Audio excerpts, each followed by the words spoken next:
Hello students, welcome back to the class. See, we are discussing the chapter sexual reproduction in flowering plants. In last session we discussed about pollination, what actually mean by pollination. Pollination means what? Transfer of pollen grain from anther to the stigma of the flower. Okay. On the type, again there are types of pollination: self pollination, geitonogamy, and then cross pollination. Self pollination is also called as autogamy, cross pollination is also called as xenogamy, and rather than this chasmogamous flower and then clistogamous flower also I explained about that. Now for the today's section I am going to discuss you about agents of pollination. Means for the purpose of pollination, for the process of pollination, some of the agents were needed. In the plants will take help of two kinds of pollinators. Those agents you can call them as a pollinators also. They use two abiotic agents like wind and then water. Why did I say these are abiotic? Because they don't have the life. And then one biotic factor which is animals. Okay, all the kind of animals, most of the kind of animals were helpful for the pollination, children. So abiotic factors and then biotic factor both will be helpful as agents for the pollination. Again in abiotic factor, wind and then water we are going to talk, and then about biotic factor, animal we are going to talk about. For this, for your convenience, I am going to draw a chart for you. Okay, I am going to give a different kind of name, what it is actually called and so forth. Now agents of what? Pollination. Agents of pollination. How many types are there? Two types. Those are what? Abiotic. They made two groups, abiotic factor and what? Biotic factor. Okay, abiotic agents and then biotic agents. In abiotic agents, pollination takes place by what? Wind. Then it is called anemophily. Then it is called what? Anemophily. Anemophily. And if the pollination takes place by the use of water, then it is called hydrophily. Then it is called what? Hydrophily. Okay, don't get confused. For every agent there is a name, children. Okay.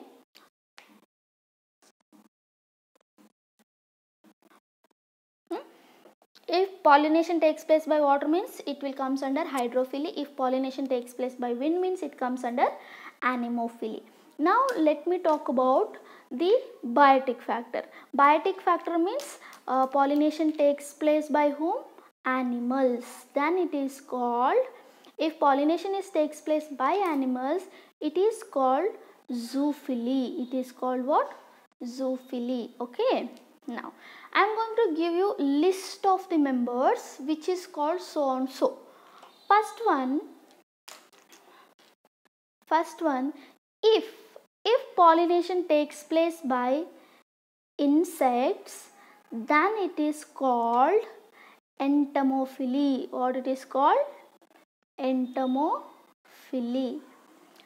If pollination takes place by birds, if pollination takes place by birds, then it is called ornithophily. Then it is called what? Ornithophily. If pollination takes place by bats, then it is called chiropterophily. Chiropterophily. If pollination takes place by ants and termites,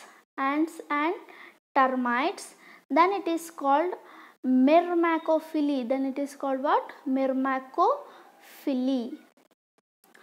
If pollination takes place by snails, then that condition, that process is called malacophily. Okay, and then Sixth one, if the pollination takes place by snakes, then it is called Ophiophily. There are worldwidely many of the plants are there which will be depend on these agents for the pollination, children. Got it? Many of the plants will be helpful for many of the they are depend on insects. Okay na? Insects will be having major part in the as a agent in the pollination, rather than these all. They will be having some of few thing will be there, but insects will be having the majority of the help, or else they will be acting as a majority agents in the pollination. Now let us talk about one by one, children. So this chart is very helpful for you. For your NCERT, see in NCERT they gave many of the examples. For wind pollination they gave examples of grass, maize, those all things I am going to discuss here, how actually they are going to be pollinate. And then under the hydrophily they gave examples of one Vallisneria, and then one more example is also there, that is Zostera. These all things whatever I am going to discuss today, this is very helpful for your theory purpose and also for your MCQ purpose. So please be focused and then be careful while listening your class. Okay, now first we are going to talk about anemophily, next hydrophily, then next I am going to talk about these all animal agents. Okay, first is about the anemophily. What actually anemophily means?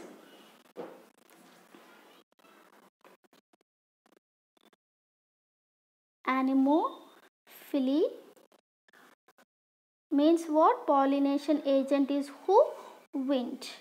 Don't get confused. Anemophily antakshana animal in the pollinate agirodu anta ankobeಡ್ರಿ. Anemophily means what? Pollination takes place by what? Wind. When pollen grains are transferred from one flower to the another flower through wind, then it is called what? Anemophily. Okay, ಈಗ ನೋಡ್ರಿ flower bloom ಆಗ್ತವೆ. When flower is bloomed, if there is air, means what happens? As I said, pollen grains are very lightweight. Due to light weight of the pollen grains, they have very less of the weight. So what happens? They can float, they can expose to the air, and then they can move from one flower to the another flower. So for the wind will be helpful like this. Okay, when the pollen grain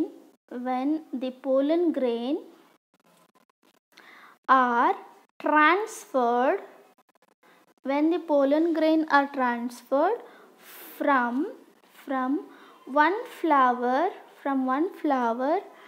to the another flower through wind, through the help of whom? Wind, then it is called what? Anemophily. Anemophily is found in all gymnosperms, children. You can see anemophily kind of pollination in all gymnosperms. Why? Anybody? Why? Because the gymnosperms plants, because they are they are dioecious plants, means female plant will be somewhere else and then male plant will be somewhere else. So that for this kind of reason, what happens? Pollen grain should take help of wind only, and the pollen grain of gymnosperms will be very light, and then they will be having wings, children. Okay, wings in the sense for better travelance, they will be having wings like structure. If I draw pollen grain of the gymnosperm will be like this. Okay, in gymnosperms the anemophily will takes place. Anemophilous flowers produce enormous amount of pollen grain. What? Anemophilous flowers produce enormous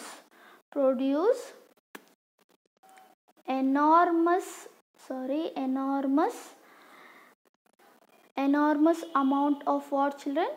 Amount of pollen grain. Why? Because see, if one plant is here and one plant is somewhere meters together far away means how come if only one pollen grain is produced, whether that pollen grain is directly going meters together and then it is meeting? No, that's what happens. There will be release of enormous amount of the pollen grains to come across with the stigma. Usually in anemophilous plants means the flowers which are depend on anemophilous kind of pollination, they will be producing large amount of pollen grains.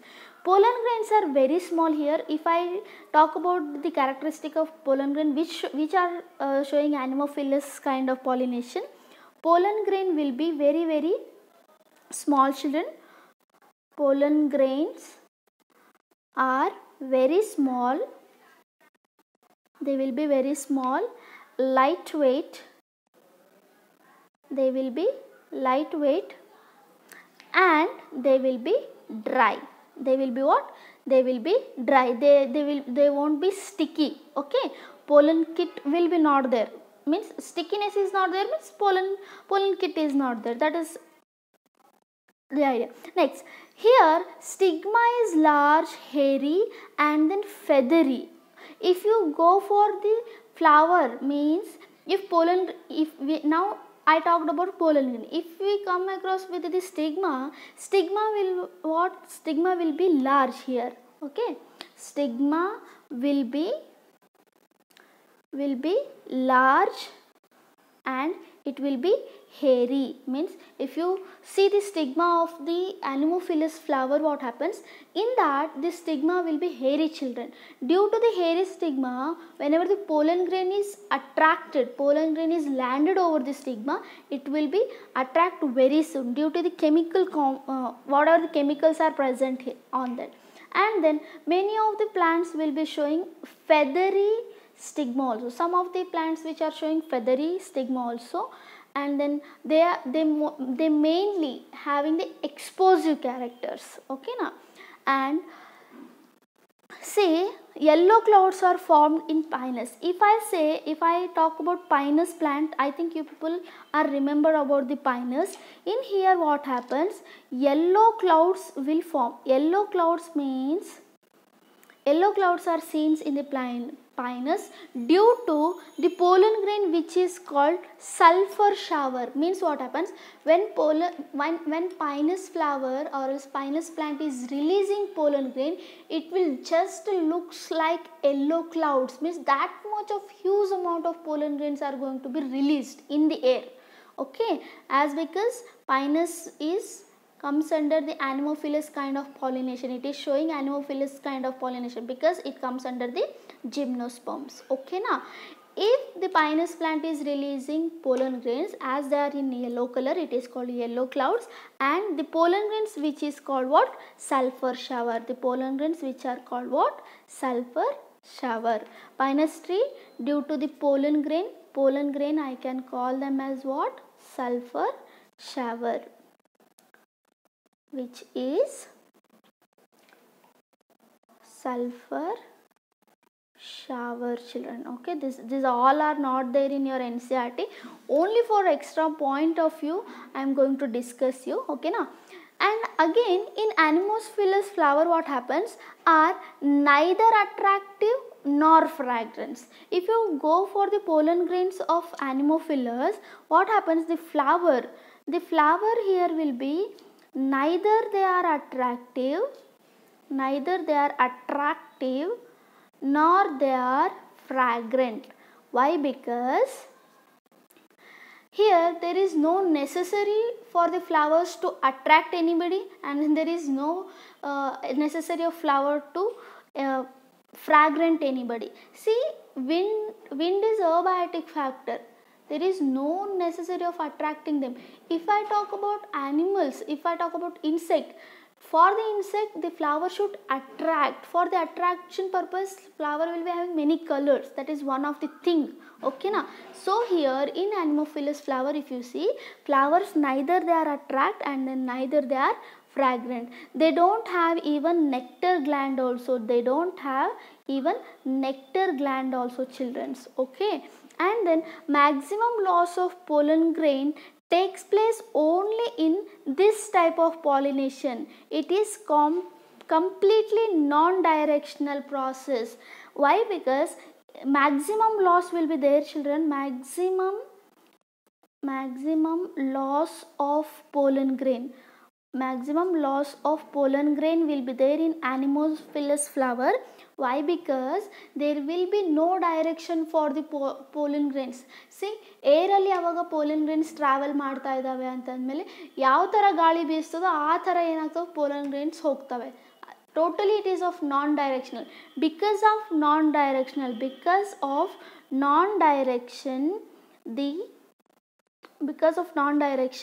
the loss of much more maximum loss of pollen grain will takes place in wind pollination. Okay, wind pollinating flowers generally have a single ovule, children. Okay na, andre nanige female ಬಗ್ಗೆ ಮಾತಾಡಿದಾಗ generally ಏನಿರ್ತದೆ, single ovule ಇರ್ತದೆ in each ovary there will be single ovule. Okay, example if I talk, example corn cob.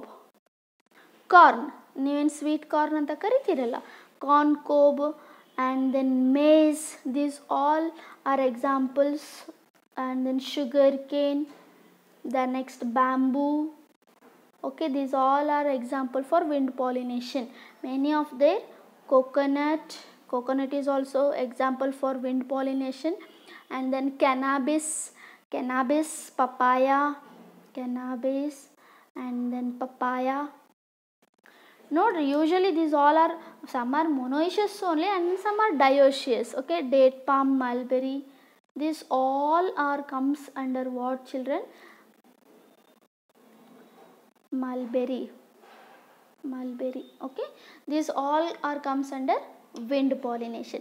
See, I just said about corn cob. Okay, in examination, in multiple choice questions, what happens, wind pollination in maize is given in your NCERT book. Okay, he is given diagram also, where you will be come across with the cob and then male inflorescence. Means if I talk, this is the maize plant.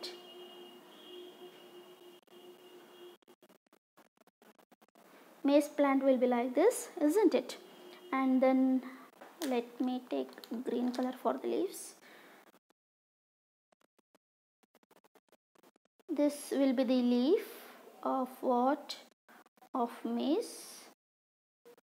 I think maize, you people already know well about the maize. Okay, like this the maize plant will be.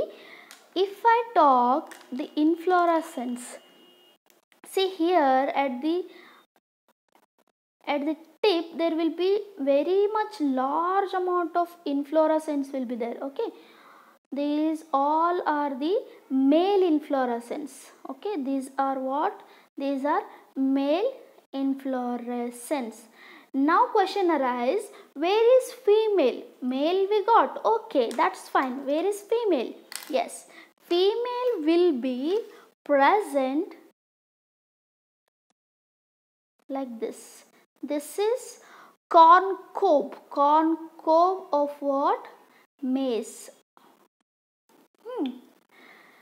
Corn cob, sweet corn. If you take sweet corn ತಗೊಂಡ್ರೆ hairy like golden hairy like structure will be there, no? That golden hairy like structure are nothing but style and then stigma, children. If you observe, style and stigma will be exposed to outside. Why they are exposed? Because when wind comes, when wind will be helpful, the male inflorescence will be having male flower will be having pollen grain. That pollen grain will expose, they will be released hugely in the air and they will come in contact with the female. Okay, when they come in contact with these thready like outgrowths, those are nothing but what it is called, they are actually silk threads of corn cob, I can say. Those are nothing but style and then stigma. Inside there will be ovary. Now this is called what? Corn cob. Okay, this is what? Corn cob. This how actually it is going to happen, pollination in what? In maize plant. One more is given in grass. In grass, how it will be, children? If I just give the structure of grass, the grass flower will be somewhat like this. Okay, and there will be versatile stigma. Okay, this is the stigma, and this will be the anther. Okay, when anther is released, and here it is feathery stigma. Okay, feathery stigma.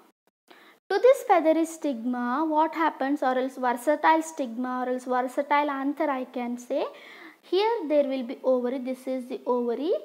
When this what anther is released, the pollen grains in the wind, they will become in contact with the stigma, and then they will fertile it. Okay, this is a best example for what? Wind pollination. Okay children, for today I am going to winding up here only.